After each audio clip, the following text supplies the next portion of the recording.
Well, hey, College Money Academy family, this is Kelly O'Connor, founder of College Money Academy.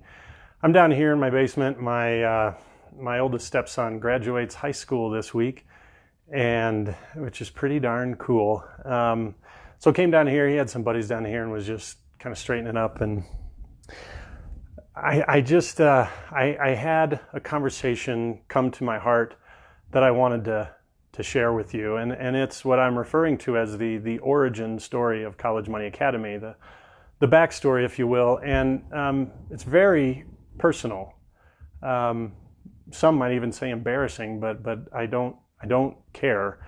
I think it's important to understand who we are and why College Money Academy came about, and it's based upon kind of a journey with me. So I wanted to share that with you today. I have just some little bullet points on a little sticky, so I might refer to this here, but I'm just going to kind of wing this with you today.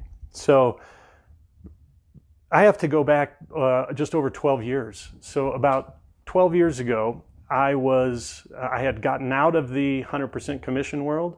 That wasn't going well for me, and I got a job at selling Yellow Page ads. And I tell you what, I was good at it because I'm really good face-to-face and walking into businesses and just talking to people, but I absolutely hated it. I hated the job. What it provided me, though, was some base pay, some commissions, and then some insurance, some health insurance coverage for my family. So, I had a growing family, and it was necessary, but I hated the job. And an old boss of mine back in my 100% commission world, he decided to start an insurance agency, and he knew I would be really good, and he invited me to come in. And I took it, and here I was, found myself back in the 100% commission world, but the opportunity was really great.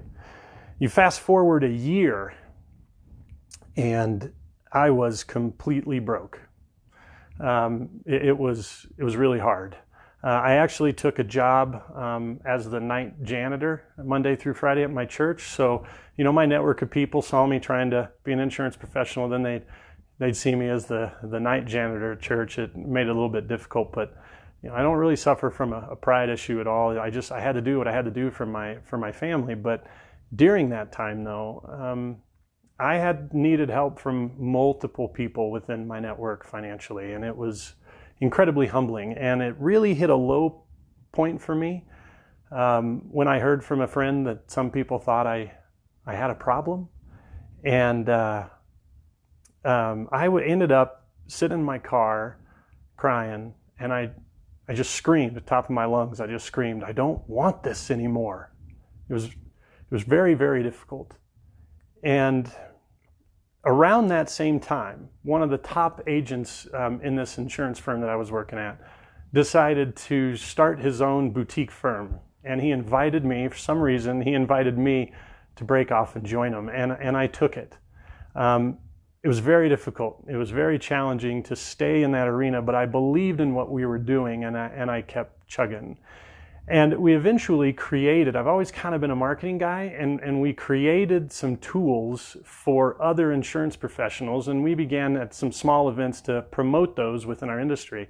Then we had an opportunity to speak at a fairly big event, and in order to promote this, I produced and wrote a video, and you can actually still see it. A couple years later, we ended up posting it online, but you can actually see it. If you go to financialcaffeinemovie.com, you can see this video that I made for the insurance industry. And that video was played at this big event. And then everybody wanted to know, who did this video? Who are these guys? And it was just, the two of us and our little firm. But that video put us on the map. All of a sudden, we've got insurance carriers that want to work with us. We have other agents that want to work with us because we're this young group, a couple guys doing some really good things. And it really is what started to get traction for our little boutique agency. And we grew like crazy to, Class A building, multiple offices, conference room, training room. It was really great. But for me, I was still like weak to week. I mean, I'm helping all these other agents, I'm building them up, growing our agency, but for me, it was still really tough. And I was at my mother's house at a party. My mom and stepdad would always throw events, and they were just the entertaining couple. They still are. And, it's one of those, you've got people in the living room, that are maybe watching the football game. You've got some people downstairs in one of the other rooms, maybe watching another game. And you got people in the kitchen. You got people hanging out by the bar outside. There's just people all over the place, and you know everybody. And so one of the ladies I've known forever, she's a friend of my mom's, and I walk into the front room there, and she's like, "Hey, Kelly, how you doing?" I'm like, I'm doing really good. How are you? She's like, "Good." She goes, "So rumor has it, you're going to have a fourth kid?" And I was like, "Yep." Crazy, right? And she didn't say, "Yep, crazy." She goes, "Wow." And then she said this. She goes, "How are you planning to pay for college for all those kids?" And in that moment, you know how your brain can process really, really fast. But in that moment, I was like, oh my gosh. I mean, I've just been in survival mode, man. I've just been trying to make sure we can eat. I've been trying to build this agency. My kids are 8, 5, and 2, man. I'm not thinking about college. I was like, what? It's like, this instant stress. And the words that came out of my mouth right away, I said, "Well, I don't have one yet. I'm just praying." Now, she wasn't really the praying type, and she raised her eyebrows. She went, "Good luck with that." And I remember in that moment thinking, well, that's the position I've put myself in. I either need things to start going really, really well for me, or I'm going to need luck and a lot of it. So you fast forward about 3 months. About 3 months later, I'm at an annual conference that we would go to every year we'd go to this insurance conference, and I got intrigued by one of the breakout sessions. This breakout session involved the opportunity to add college planning to your practice, and it was kind of cued into my head already. I'm already kind of freaking out a little bit about the college component. So I'm stepping in there thinking, well, gosh, I want to learn this for myself, right? So, just like all those big hotel conferences, you step into the room, it's got like 50 tables. They all have the white tablecloth over them. You grab a little water, you sit down, and I wait for this expert to teach me. And she begins to instruct and teach us on how for a pretty sizable fee we could buy in and pay for the training to train us how to be the planners, and then pay a monthly fee in order to have the services we need to service the clients. And then what we would do is these clients that come in that want a college plan, they'd pay us $2,500 to $3,500 per kid in order to create the plan. And I mean, it's very valuable. It's a good service, but it has two primary focuses. First, you're helping with the whole high school process. So helping the kid, resources to help with testing, resources to help with the essay, resources to help with their admission application, and resources to help with the FAFSA application. And the whole goal is to get the kid accepted to college. That's it. That's where the line stops. And then, because they've got some skin in the game, they've paid you as this planner, it leads to well, now, mom and dad, here's how we pay for it, and we implement an insurance strategy, which, unbeknownst to me, it turns out that life insurance was an incredible component to all this, and it is legitimately, but you would then get an insurance sale.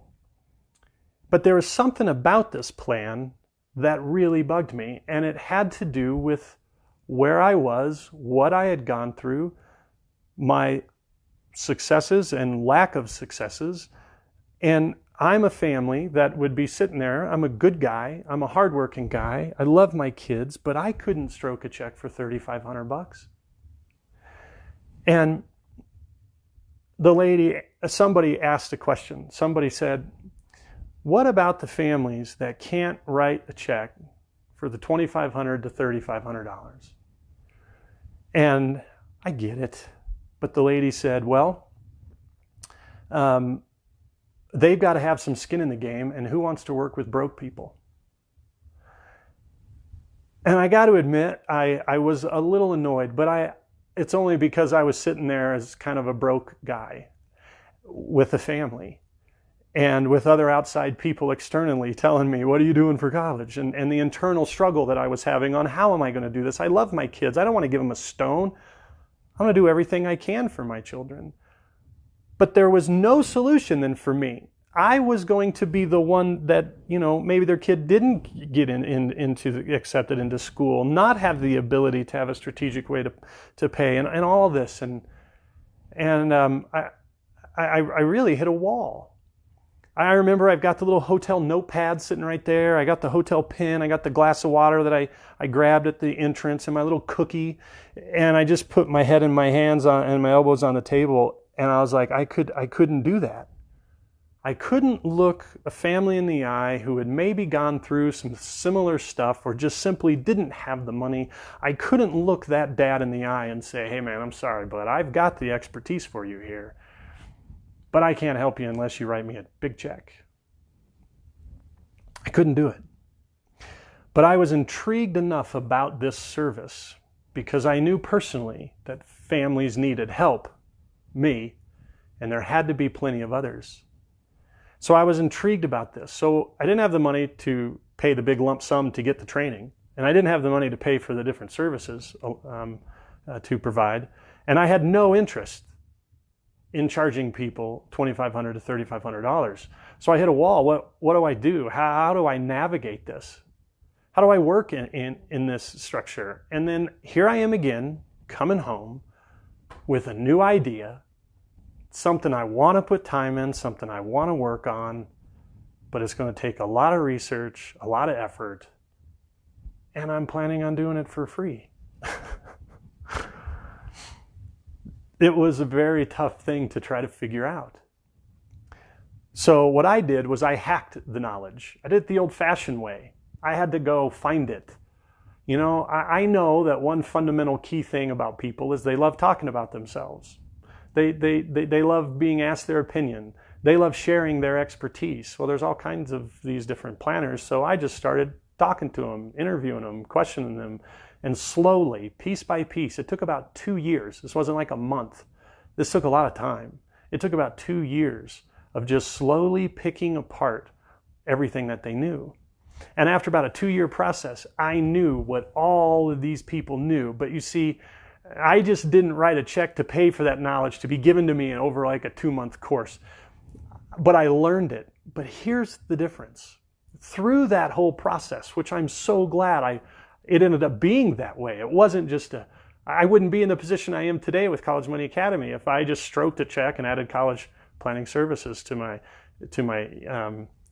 my repertoire. If I hadn't gone through all of the different struggles, I wouldn't have been the guy sitting there going, well, what am I going to do? How do I work with people like me? So I'm so glad the way it all orchestrated together. But there was one piece that I discovered that all of this whole planning system skipped over. You see, the focus, they had the blinders on. Their focus was helping the kid get packaged to get accepted to college, then job done. And then help mom and dad pay for the expense, job done. But what none of them were focusing on were these 3 secrets that I discovered, literally. And that secret, or those 3 secrets are, secret number 1. Well, let me back up. I hit a wall on how I was going to do this. I did it the old-fashioned way. And then when I discovered these 3 secrets, it literally was an epiphany. I just wanted to make sure I said that. It was an epiphany. It literally was. It was a huge aha. Wait a minute. Now I know how I can work this in. And here are those 3 secrets. Secret number 1 is the cost of attendance listed by a school needs to be ignored, thrown out. Do not focus on that price. But you see how many parents make a decision to have their kid apply to a school based upon the cost, and that's an enormous mistake. I don't care if it's a $60,000 a year school. If your kid deserves the opportunity to go there, and your kid can likely get in there, you go for that school. You ignore the cost of attendance. You see, we know this in certain arenas. Let me give you an example. If you and I go into Starbucks together and we order 2 cups of coffee and the kid behind the counter says, $8, please, I don't lean over the counter and go, come on, man, would you give it to me for 3? Give it to me for 3. You can push a little button, give me $5 off. I pay the $8. I give them a card, I give them cash, I give them a Starbucks card, whatever the heck. Pay the $8, we're still talking, we grab our coffee. We could walk right out the door, walk across the street to a garage sale. We could see an item listed there for $8, and we can go, tell you what, I'll give you $3. You see, in that context, we know when we can do that. But families put college in the Starbucks position, thinking that's the price they have to pay. And it is just not true. So secret number 1 is ignore the cost of attendance. Throw it out. Secret number 2 is when the financial aid offer gets mailed to you, it is virtually always low. Meaning they give you a low offer. Again, let's talk context. We know this with auto dealerships.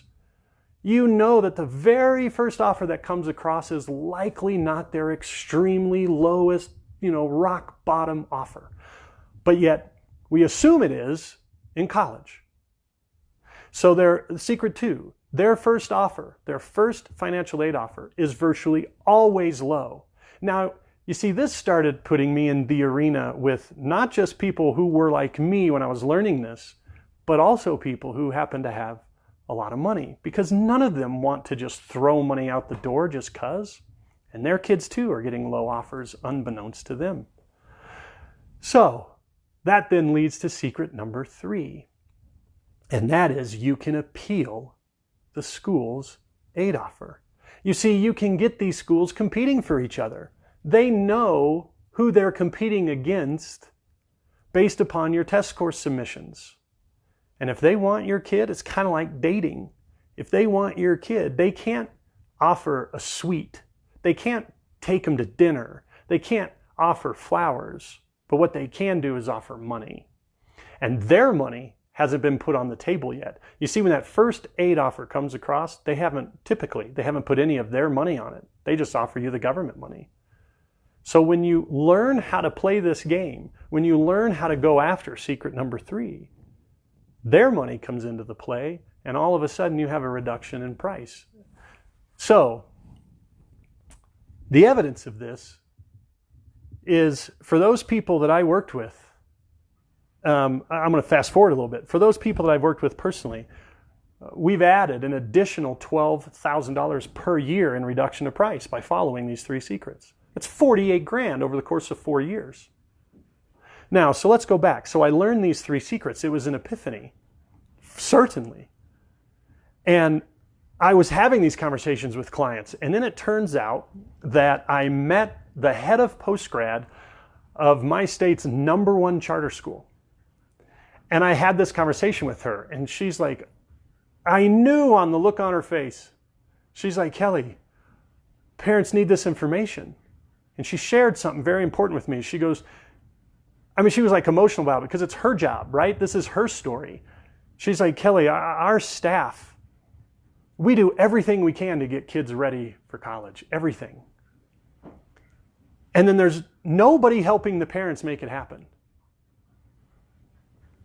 So our kids have earned the opportunity, and then they end up going to a substandard school because mom and dad can't afford the Starbucks price. And I said, yeah, I guarantee you I could get more of your kids to the schools they've earned. And she goes, would you be willing to speak to our families? Of course. Now you see, what I'm thinking now is I'm sitting on a gold mine, right? I'm like, oh my gosh, the school's going to market for me. I just show up and talk.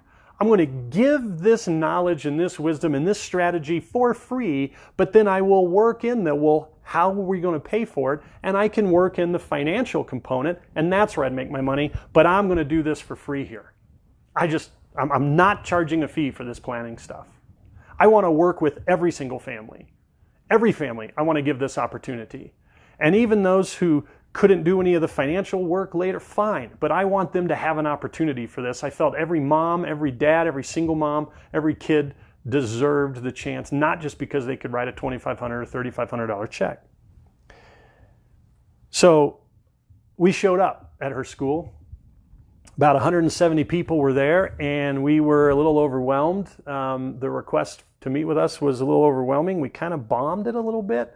It's our first time doing it. Fortunately, they asked us to come back, and we spoke again and again and again. And then all these charter school people, they communicate with each other. So all of a sudden the word got out of what we were doing for their families, and we weren't even charging them anything.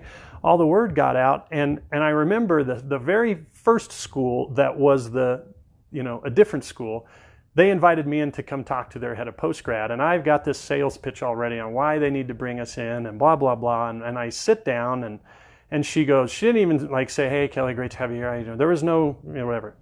She just said, hey, so you're the one speaking at such and such school, right? And I said, yeah. And she goes, when can you get on our calendar for the spring and fall?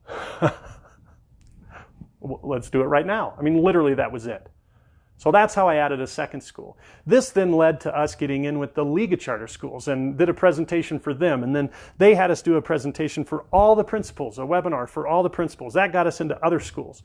Then I worked with a state senate candidate who was trying to get some dialogue with college. Then I got an opportunity, I got invited to work with a very large Division I private university on a joint presentation. So I had to meet with them individually, and then they came to hear me talk. That's the only time I've ever been nervous. I have these $70,000 a year school representatives listening to me speak at a school on how to reduce the cost of college and work with the schools. And I was ready for them to be like, nah, come on, it doesn't work.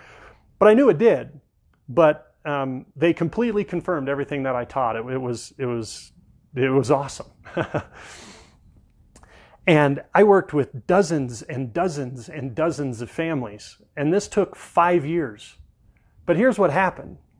In 5 years of doing this, in presenting in front of thousands of families. I mean, one time I'm in a gym.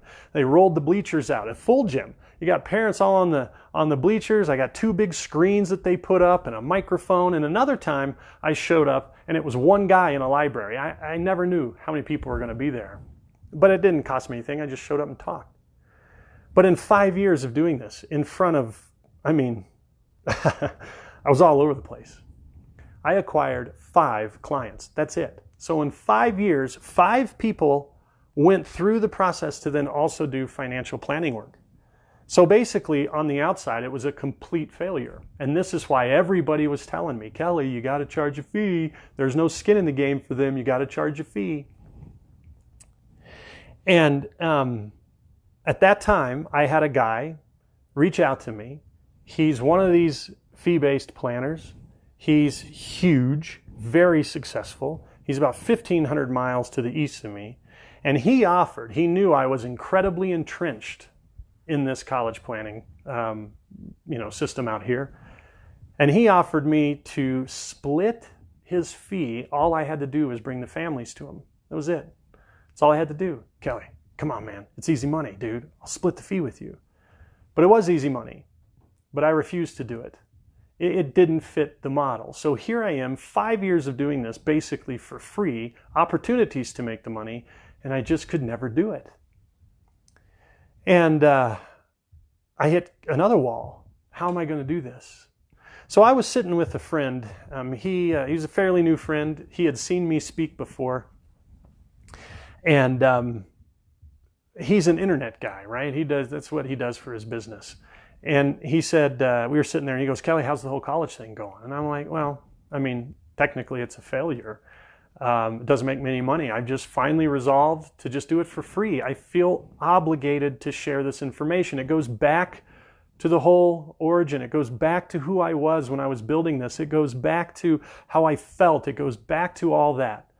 And I still felt that families deserved the ability and to gain this knowledge. So I'm like, so dude, I'm just doing it for free. I'm still speaking at schools. And, as it turns out, the reason I discovered why I only got 5 clients isn't because I was a bad presenter. I was an excellent presenter. And at that point, I was really good across the table. But the reason is because there was no skin in the game. You see, I had kind of typecasted myself like a character actor. I had turned myself into a George Costanza, meaning I would do the college work. So these people knew me as a college planner, but then they didn't know me as a financial planner. And as soon as it transitioned, they'd be like, no, we got that covered. You're the college guy. Thank you.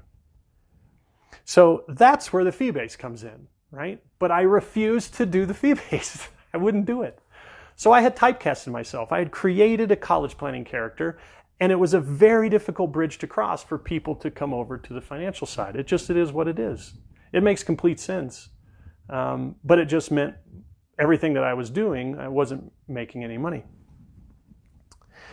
So I'm sitting there with my friend who's the internet guy, and he goes, Kelly, I've got an idea. He goes, why don't you just kind of brain dump? Why don't you take all these meetings, all this content, all your presentations, everything you teach people, and write it out, organize it into modules, write them out into short videos, get those videos recorded, and then sell it as an online academy. And I got to tell you, that's when the light bulb didn't just go off. That's when the light bulb blew up. I'm like, Scott, that's brilliant. I never even thought of that. But you're right, because now I would be able to help everybody. And my goal changed in that moment. I've always loved the goal stated by Steve Jobs. He has a goal, he calls it, he wanted to flick the universe. What an unbelievable goal. Well, my goal quickly became, I want to flick the college system. You can watch one of my videos on why the prices of college are so high. It's manufactured. It's a completely designed problem. It won't go away. It works perfectly. Our college system isn't broken. It works perfectly. It works perfect for the designer, which is the government who created the issue. But now what I could do is I could take this to everybody, and if enough people, if enough families learned how to do this, if enough college planners learned how to do this, I could be involved in flicking the college system, because something would have to change. Here recently, you can find on our YouTube page, you can find a presentation I did for an extremely well-known financial firm. If I said their name, you would know who they are. And I was in front of their number one office in the country. And none of these advisors knew you could do this. Now, one guy kind of raised his hand in the corner, but afterwards, talking to him, he shouldn't have. None of them knew they could do this. So how many of their clients then aren't aware they can do this? So you see, if I bring awareness, like I did that day in that office, and they're looking at rolling some things out company-wide, if I brought enough awareness to the advisors, and therefore to the families, and all the families were out there learning how to do this and insisting on a different deal and all that, something would have to change. You see, the colleges have to have butts in seats. They need us. We don't need them. The colleges have to have butts in seats. They sell a product, education, and they have a customer, the student. So if enough families were involved in this process, something would have to change. I could flick the college system, and that's what my goal is. So that's what I created. That's what College Money Academy, that's how it came about. That's why it came about. So what I did, what you'll find on College Money Academy, you will find a series of modules broken down into videos. And then here very recently I realized, well, what if people don't want to consume it on videos? What if there's a single mom who's crazy busy and she just goes to sleep, man, when she gets her first 30-minute opportunity. So what I did is, what I'm doing right now is I'm breaking all those videos and all those modules down into individual ebooks, and also putting it all into an audio format and providing an MP3 player for you, so that if you're working out or driving in your car, you can listen to this. You can listen to how to package your kid, how to research the schools, how to find the schools that are aggressive for your kid, how to leverage your kid, and how to appeal, and some FAFSA strategies, all that stuff. You can read it, you can do videos, or you can consume it via audio.